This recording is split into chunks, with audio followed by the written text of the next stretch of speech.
Hey, it's Travis and Your boy Josh. How's everybody back doing? with back with Real Fine by Me episode two. So Probably getting one in, man. Dag, finally, bro. finally. So it's been kind of crazy, holidays and stuff going on, but I'm glad we're here to record. So I guess we're gonna take a look and find out what kind of movie we're gonna watch Spin this week. that wheel. Spin that wheel. Man, we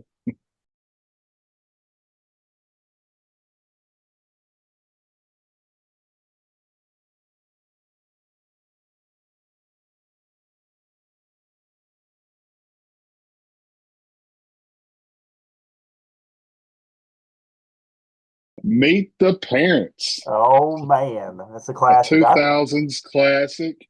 I didn't realize it was 2000 until Yeah, I 2000. started So watching it. me and Josh are going to go watch this movie, and we're going to come back and talk about it.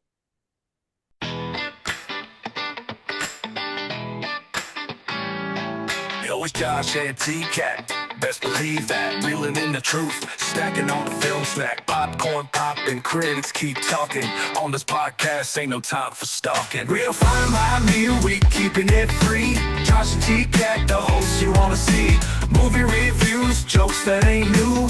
Keep it locked in, cause we know what to do. Lights, camera, action, movie main attraction. Critics we ain't, but we got that passion. Breaking down the scenes, funny like memes. Josh and T-Cat, man, living the dream. So I think it might be Ben Stiller's funniest movie. I think it's probably the trilogy of our time. Yeah, I think it might be for real. We I do like Ben also, Stiller. yeah, there's so many things that I realized that I didn't like.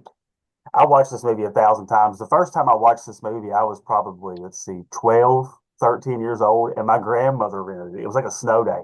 And she went and rented this movie. She rented Meet the Parents and The Mummy with Brendan Fraser. And we Yeah, watched The Mummy first, and like, oh, that's pretty crazy. It might be a little rough for a 12, because my little brother was 10, so we watched that first. Well, then we played Meet the Parents, and she was a big church going lady and this and that. And I remember we were watching it, and my grandpa come home from work, and he was like, "What are you letting these boys watch in here?" And she was like, she just, was just like, I just didn't think much about it. I think it might have been PG-13. it is PG-13. Yeah, The Motion Picture Association would not allow them to use the last name Folkers unless they could find a real family with that last name. and I'm And guessing I they did. promise, I guess they did. And you're only allowed to say the F word once in a PG-13 movie. That's the rule. And there are a lot of times in this movie where they say folkers, and I am 100% absolute think they say the F word. Whenever he says Like, "thumbs out," it cracks me yeah, up. it's just every single, there's a handful of times that I think that they ain't even trying to pronounce the hard O in there. They Yeah. are just saying the F word, just plain as day, and getting away with it. So, just a little tidbit on this. The budget for this movie was $55 million, but That's it a lot grossed for 2000 for a comedy. yeah, but it grossed 330 million worldwide. So that's why there was two more after this, It's right? a They made a lot crazy of money. good movie, man. Do you know also that Ben Stiller proposed to his girlfriend while he was filming it? I did not see that. She's also a star of another film he's in, Dodgeball. Dodgeball, So, yeah. yeah. She's also another fun fact about her, Christine Taylor. She's the other waitress aside Drew Barrymore in the movie The Wedding Singer. Oh, cool. Yeah. I Yeah. know she was in the Brady Bunch movie, which is a whole other Oh yeah, she plays weird, what's her crazy name, movie. Marsha. So, yeah. Yeah, dude, I haven't So, seen her in a long time. Anyway, back to Meet the Parents. What happens when you um, have two people that are get excited? yeah, we're movie buffs. Movie So, buffs. um, I think this movie kind of starts out on a tangent. You're in a you're in a hospital. You see Greg, the main character played by Ben Stiller, working on a patient. We find out later he's giving him a catheter, which is always great. Yeah. Um, to find out that he is a male nurse, which is a running gag in this deal. That a Yes. male nurse is somehow less than a doctor. Um, my wife is a nurse, so I kind of was like, a male nurse, that's not a problem. They do a lot of hard work. they're very important to the hospital. But in 2000, that would have been a Yeah. joke that people would have made, right? Yeah, me being a 12-year-old boy, him being a male nurse was absolutely hilarious to me. So you were 12, Yeah, and I had just graduated high school. So right. let that I sit figured in. it was about that time. Yeah. This is the year I graduated. PG-13 movie. Um, so I guess they take off after that to go visit his girlfriend at her job. It looked like she was working at a kindergarten or a daycare. Pam, Some Pam, yep. pancakes, Uh, and she, yeah, pancakes. pancakes. Where he was planning on proposing to her, but we find out quick that her sister's getting married, and they have to go to meet her parents, right? So he puts off the proposal. And this is where everything starts going wrong for Greg. This is one of those classic movies where everything goes wrong that possibly can go wrong, uh, and sometimes in the most absurd ways. So, Yeah, I want to hit on that a little more because you see Ben Stiller's character really digress yes, as he goes back to meet Pam's parents. yeah, So like he's like closet smoker, like cigarette smoker. So he's yep, trying to quit. He's like eating like 4 or 5 pieces of Nicorette gun at a time and all this stuff. And towards the end of the movie, I'm going to fast forward because we're going to cover all the rest yeah, of you're it. fine. In the movie, you see him sitting on the porch, like on the top of the roof, just pretty much derelict, just like chain smoking cigarettes, which leads to Thing, a catastrophe, which yeah, we'll hit on here in a little bit. But I just think about how much he went from like this like clean cut like nurse guy that's like proud of who he is to just yeah. like beat down. There's so many. There's some star power in this movie too, right? You got Robert De Robert Niro. De Niro, you've got Gwyneth Paltrow's mom. I can't think of her Yeah, name. She's her mom. You've got Owen Wilson, which I totally Owen Wilson. forgot his whole like hilarious montage in this movie, like the Yeah, I ex-boyfriend, did too. ex-fiance. Ex fiance, which we find out later. Greg didn't know that they were engaged, right? And she Right. tells him, "Well, we didn't connect. It was only physical," which is exactly what you want to hear from your girlfriend, right? Her ex boyfriend is only Physical. physical. But those are the words you got to hear. So in I some like of my, how they're so like how like Cam and like oh like they're just so chill about all of it. Like like they don't yeah. see how this is just destroying Greg's like whole like self esteem and everything. So in some of my research, I found out that this movie was originally wrote for Jim Carrey, who turned it down, I and they see. had to go back and rewrite the whole script because it had so much physical comedy in it Yeah. for Jim Carrey. And I also found out it's a remake Yeah, I seen that. from a It was a 1992 movie. yeah, independent film, and they only had a budget of $100,000. Yeah, the people who starred in that in 1992 were also the writers of this particular version we know today. So, um, What's their names? this I didn't write that one down. Mary Uh, Ruth Carter and Greg Gillo. I can't Now say we it. know where the name Greg came from. Greg, yeah. Seventh highest grossing film in the year 2000. Wonder what number I one would have was. never. I could probably look that up. It's 2000. Go, Armageddon, go, maybe. go ahead and talk out the movie here, and I'll look it up. I'm gonna yeah. So also the guy that directed it, Jay Roach, that ended up directing it because Steven Spielberg was booked to direct it first whenever Jim Carrey had the role. So Which is they wild. bailed, or whatever, and Jay Roach took it over, and he was absolutely terrified to direct the film because he was apprehensive to project both Robert De Niro and Ben Stiller like kind of like conflicting each other because he didn't Right, know how that would work at the time. Because you got to think of how big Robert De Niro was in for 2000. sure. I mean, So just to circle back, the number one that year was Castaway. Number mm, two was Mission Impossible 2, and number three was Gladiator. oh So yeah, some pretty pretty tough. heavy hitters. Yeah. Yeah, But to be in seventh and all that, that's quite a accomplishment. a comedy film, especially. For A lot sure. of It's times the they don't. highest. Well, What Women Want made more money than it did, and I guess it's considered a comedy film. But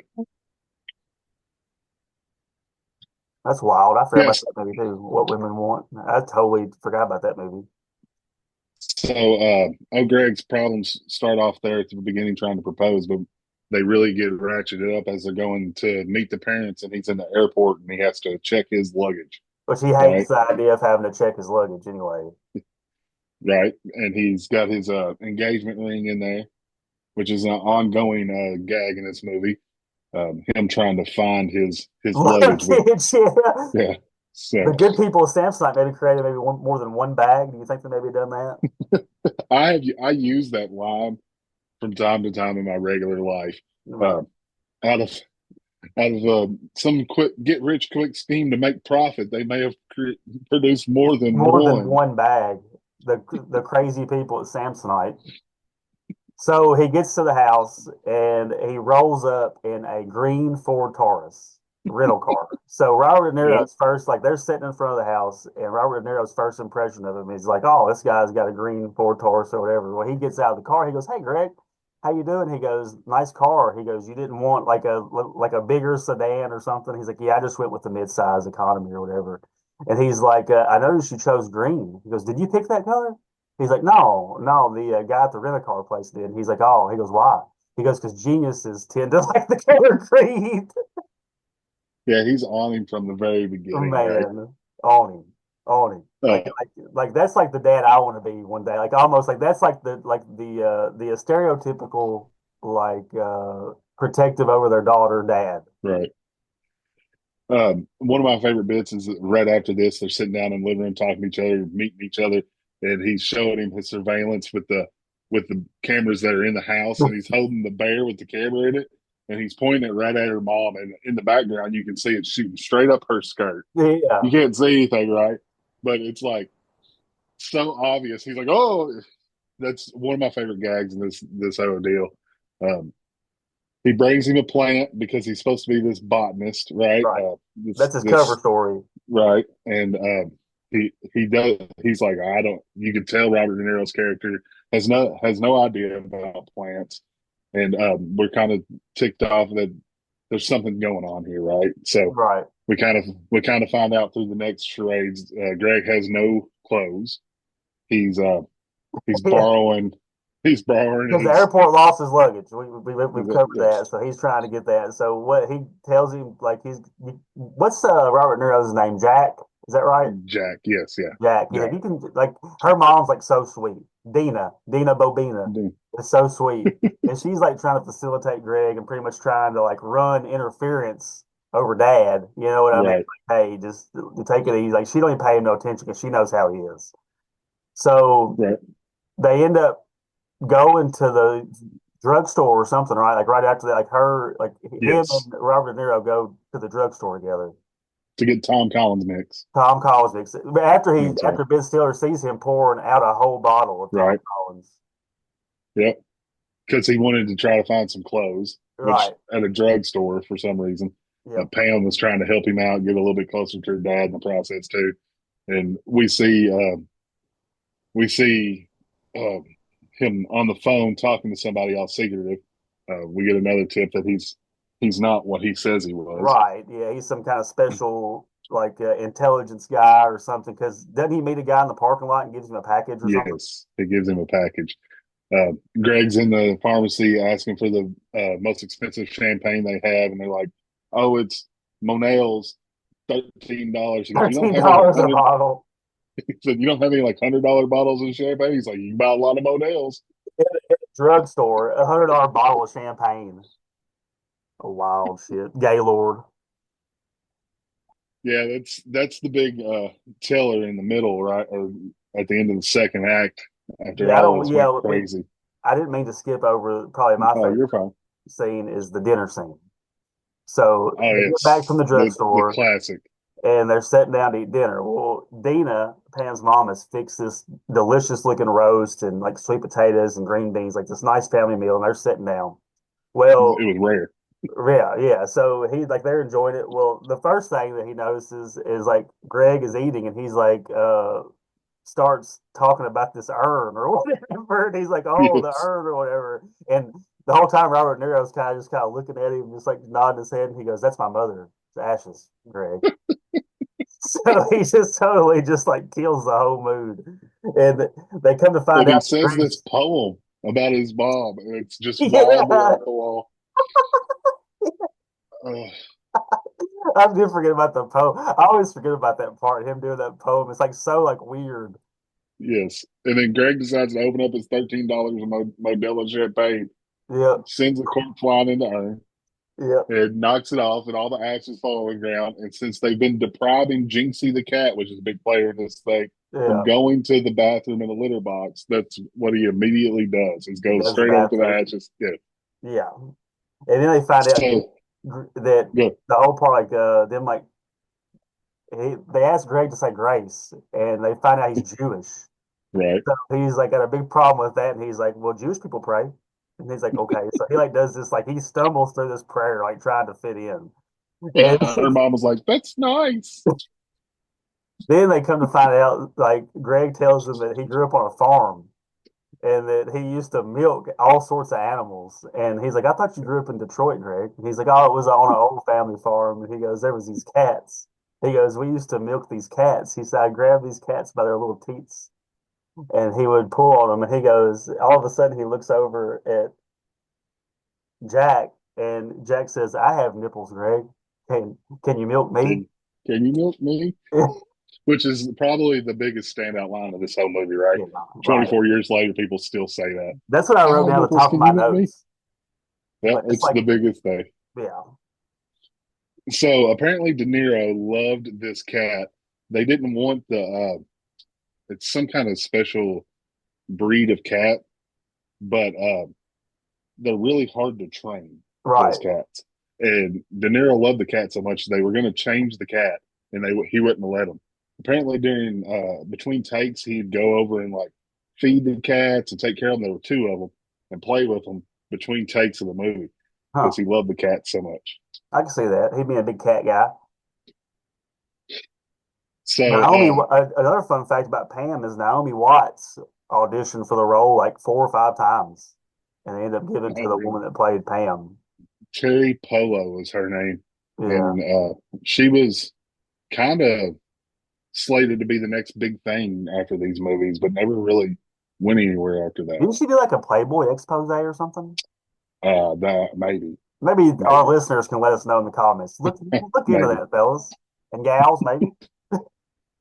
Um, so after the big dinner and everything, they go to bed, and Greg and Pam are in Pam's room, and they talking about his milking farming in Motown, right? And Yeah. he was like, "Well, you didn't tell me about your ex fiance," and they kind of make up and they start getting kind of heavy on the bed there. Their dad walks in, and he's like, "I'll get you some." Her mom's like, "I'll get you some pajamas, and you got to sleep in the other room." So they're kind of they're kind of betrayed. Like they were going to sleep together. Now they got to get split apart, Right. right? So it's another problem Greg has because he was getting pretty frisky. Got to keep the snake Uh, in the cage, Greg. keep the snake in the cage. That's correct. He says, "This is Um, my house." He goes, "3 days." He goes, "Keep the snake in the cage." keep He goes, for "I know 72 pool here." hours. He said, "I know For, you and my daughter are probably having premarital relations, but not in my house." yeah, so we wake up the next morning and everybody's there, including the sister, right? And they're all down there having breakfast. Nobody wakes Greg up. He goes down, his hair's For all messed sleep. up. So somebody got visited by the hair fairy. Yeah, like me. Yeah.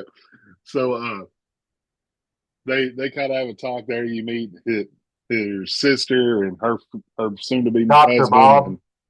and their family, and then we take on over to Owen Wilson's house, which we find out that his character is the best man of her sister's husband to be, which is also Pam's ex fiance. And he's an actual medical doctor. Yeah, an actual medical doctor, Yeah. and works in finance too, right? Like Yeah, I Owen think Wilson. so. Yeah, because he Yeah. walks in and he's like, "Greg," he said, "I heard you're in healthcare." He's like, "You checking out the IPOs and blah, blah, blah." I'm sure. And then all of a sudden he looks over and Robert Niro's character goes, he goes, "Greg's a male nurse." Greg's a male nurse. Everybody. And then they take him to see his wood shop because Greg asked him oh, where'd you learn carpentry? And he says, Jesus. He, Jesus. He goes, JC was a carpenter too. Talking about him being Jewish. He goes, JC was a yeah, carpenter. He goes, oh, like my man JC. he goes, he was Jewish too. Yeah, he Good had some company. kind of like altar made for this wedding, and he's like, or Yeah, your people would call it a hopa. he said he carved that big altar in 72 hours by By hand out of hand, one piece of wood. by hand, out of one block of wood. Out of one piece of wood. He's like, So it's like all those pictures of him and Pam together, like at like Mount Everest and yeah, all these places. so then it's time for the barbecue to start, and they go out and they play water volleyball. Well, no, don't fast forward past that Yeah, part because they, while they're in the wood shop over the intercom, like Robert De Niro's, you find out he's really big on like time, like his yeah, time, schedule. like all his schedule and stuff. And he's like, by the time he says it's time to barbecue, Pam, uh, I think he says Bob has your swimsuit, and Ben Stiller, he's like, I don't have a swimsuit. I'm just going to sit out swimming. Like, no nonsense. I've got you some trunks you can wear. And he goes and like fast forward to like that part, like where they're at the swimming pool, the barbecue. It shows everybody in the pool playing volleyball, and it pans over to Greg, and he's in a speedo. He's in a speedo. He's Yeah, trying to like cover himself up. Ben Stiller's kind of yoked in that Dude, he's there ripped. too. Yeah, There's an interview of Ben Stiller talking about that movie, and he said he got in shape because he knew he was going to be on camera like that, and he didn't want to be like everybody shitting on him. So he was like, yeah. I I get was jacked. yeah, I was thoroughly impressed with how well he looked. I know I wouldn't look that good in the speedo. So No, uh, dude, I then would for sure. he proceeds to break the bride to be's nose. Getting a little too rough with volleyball. Like they're all Yeah, like shitting on him because he's playing terrible. Like they're he all on him. sucks. Yeah, So he gets yeah. jacked up, spikes a ball, and they're like, Jesus, fucker. Yeah, they also do him a disservice, right? He's not on his girlfriend's team. He or her ex fiance's They're or the like high bride to fiving each be other, calling each other Iceman and and Maverick then and shit. Maverick. Yeah, Yeah, Top Gun, like sweet terms of Top Gun was endearment. big when we were dating. So after all that madness, he breaks her nose. They go back to the house, right? Yeah. Um, we forgot on the way before he went the the barbecue. He had to get some more clothes, and he had to borrow them from her brother, who had a pipe, a weed pipe in his jacket. And he's like, I don't He's know really what that familiar, is. but I couldn't think like I've seen him in other movies like back in the 90s, but I couldn't think of his Yeah, name. I'm gonna look his name oh up real quick. Go ahead. So he goes up to his room, right, or something. yeah. So Jack thinks he's a pothead because he finds this pipe in his jacket, and lo and behold, it's his son's, right? Um, Puff the Magic Dragon. He talked about Puff the Magic His Dragon name before is that. John Abrahams. Yeah. Mhm. So we get back, and Greg's just having a hard time. Everything's going wrong for him. He gets his suitcase back, or what we think is a suitcase. He opens it up. He's It's excited. He's full. like pumped that he's got his suitcase. Yeah. He tries to open it up. His key doesn't work on it, so he knows it's not his. And then he They have to leave to go get fitted for Texas or something, don't they? yeah, yes, Yeah. he's gonna be a an usher in the wedding because one of the guys had to drop out. So while they're out doing that, he kind of tells his dad or Pam's dad that he's got something in his bag he wants to give her. Well, that turns into a terrible idea because later on, her dad picks the lock he couldn't get into and finds all this sex Like paraphernalia in this. dominatrix stuff, like Yeah, whips and whips and dildos. leather. Yeah, leather chaps and all kinds of stuff in there. Yes. He'd already told her he wanted to use it on his daughter, which is wild. Which, if you didn't notice in the movie Dodgeball, which Ben Stiller was in, is a callback because they Yep, all get the same, like they dress up yep. like They get those the wrong dominatrix stuff too. stuff. Yeah. Yep. Uh, so we learned just shortly after that he had used the bathroom in the spare bedroom with a faulty toilet, and it had been running all night long, and the Yep. septic tank had overflown into the backyard where they're going to have this wedding, uh, which, for obvious reasons, is bad stuff. Then Right. Owen Wilson's character shows up with the altar he hand built And this huge 2-ton like in this flatbed huge truck. 2 ton truck, makes ruts in the poo water that's out back, They're like, no, no, no, drops the no, no. altar. All meanwhile, Jinxie the cat runs away. Um, so everything's gone haywire. This is when Greg gets on The top roof. of the He's all house. wearing the Pothead Brothers like Aeropostale jacket. Yep, And just dirt all over his face and shit where he'd been on the roof chasing Jinxie. Trace and Jinxie. Yeah. Yep, and finds his cigarettes and he just gives up. Yep. And then a couple things happen. And I can't. A power line falls, Yes. ignites the gases in the backyard, and lights the altar on fire. And he drops his cigarette. Right. It lights the leaves and fire in the gutter. So Yep. he's trying to put that shit out. It's a total catastrophe, man. Total catastrophe. Well, then they go back inside the house after all that, and they have to go out. It's like rehearsal dinner or something that night. Rehearsal dinner that night. Yeah, and they so like Greg's is big on the shit list, big time. Big time. So Yes. he decides he's going to find the cat. He's like, you know what? I'm going to find the cat. Y'all go ahead, whatever. So they do the dinner and stuff. Well, is this before or after the polygraph test that he gives Greg? He gave him polygraph test at the very beginning. That Yeah, was the okay, yeah. first When he night. finds his little CIA cave, Yeah. which we skip. There's so much to cover in this movie, man. Yeah. After the polygraph test, they finally tell him this is the first act of the movie that he's works for the CIA and Right. that Yeah. he's a human lie detector test and And stuff. So he's in he's in the the inner circle of circle, trust. He's in the the circle of circle of trust at trust. this point. But now, where we're at now, towards the end of the movie, he's out of the circle of trust. Like he's pissed off at him. The cat's gone. So he ends up finding. He goes to the shelter and gets a cat that looks just like Jinxie. He Yep. thinks it's Jinxie. So he gets the cat and he puts it in this crate and he shows up to the dinner with his cat. And Robert Nero's like pumped. He's like, man, like he's back on the good list. Everybody's hugging Greg and blah blah blah blah blah blah. Well, then he figures out is it does he figure out that Jinx isn't the right cat or something? Yes, because his neighbor called him while the they were at the rehearsal dinner. He checks his messages. And his neighbor said, "Hey, Jinxie showed up at my house." So at that point in time, he knows that cat that he brought back was not his, and they race home. Race Right? home, yeah. And he Yes, drives Bob's dad's car or whatever.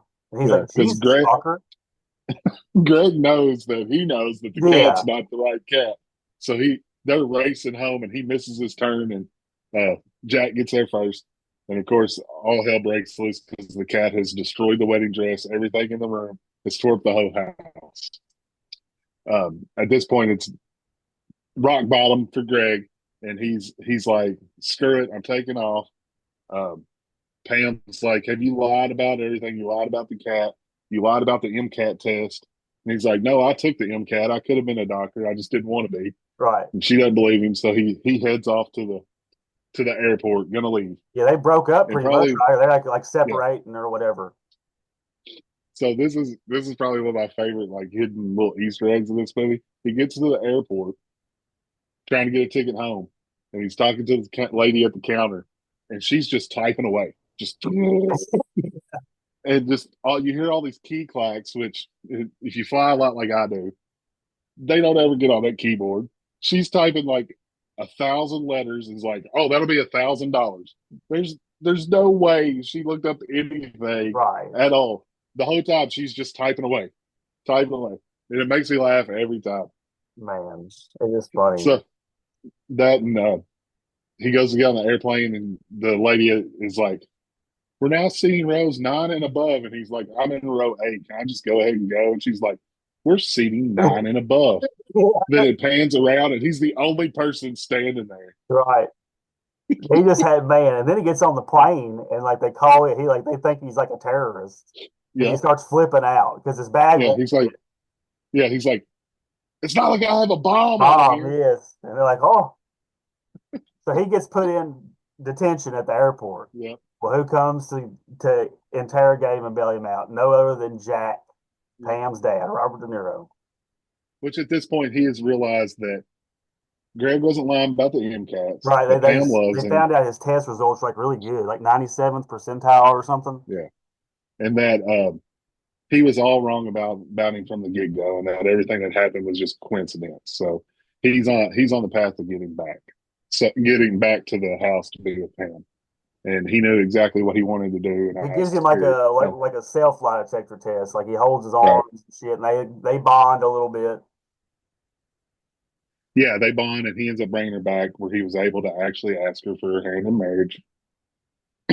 So um, then that's when they figure out that Pam's middle name is Martha, Yeah, and that her name will be Pam Martha Falter, Pamela which is Martha great. Fokker, Martha Fokker. And we skipped the reason why they knew that he got such good grades is because Oh yeah, Jack had looked up the wrong name. He looked up Greg Falker, they couldn't and find it. when he was leaving, his bag actually appeared, and they said, "Hey, are you Gaylord Falker?" And then in the background, his brother goes, "Oh, your name is Gay Falker." Fokker. So um, we find out his name's really Gaylord, which is a great Absolutely gag. hilarious, especially in 2000. Yes, yeah. So um, we get everything's made up. We find out everything's done, and they're all happy. But right before the credits, we see the video of Greg going to the bathroom and flushing the toilet, which caused all the main problems of the wedding. Which he had said that Jinxie Flushed it. had done that. Yeah. And he's like, So cats don't have opposable thumbs, fucker. They can't I flush the did toilet. I did see that apparently this movie did inspire a cat toilet training product called Litter Kitty. Oh, interesting. So, but I'm trying to. I didn't find really anything else crazy than I thought the Jim Carrey stuff mm-mm, was wild, dude. I I didn't did too. that. All right. Well, before we give uh, our ratings on here, like last time, I've got a couple um, reviews I'd like to share. This one's from Sue. It said, "If you like schoolboy humor and wholesale destruction, this film's for you." As for Pam, if she had a character, it was conspicuous. It was conspicuous by its absence. I finally switched channels when the replacement cat ripped up the wedding dress. Sewage, fire, people spattering, and sewage, and that was clearly just for starters. Oh, and Mom's ashes, Debbie's broke nose, or whatever. Hilarious. Yeah. Not 1 star.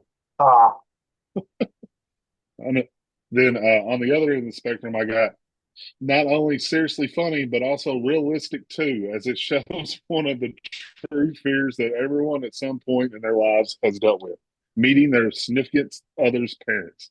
5 stars. well, All right, Josh, on this show, we got us a scale from 1 to 5. We reviewed it last episode. Y'all have to check that out. yep. Um, so we'll get it pulled up here. Got to find her from her text or many text messages. Yeah, we got too many. I think it was Yeah, I got it. 0, correct. not fine by me. 1, barely fine by me. 2, kind of fine by me. 3, mostly fine by me.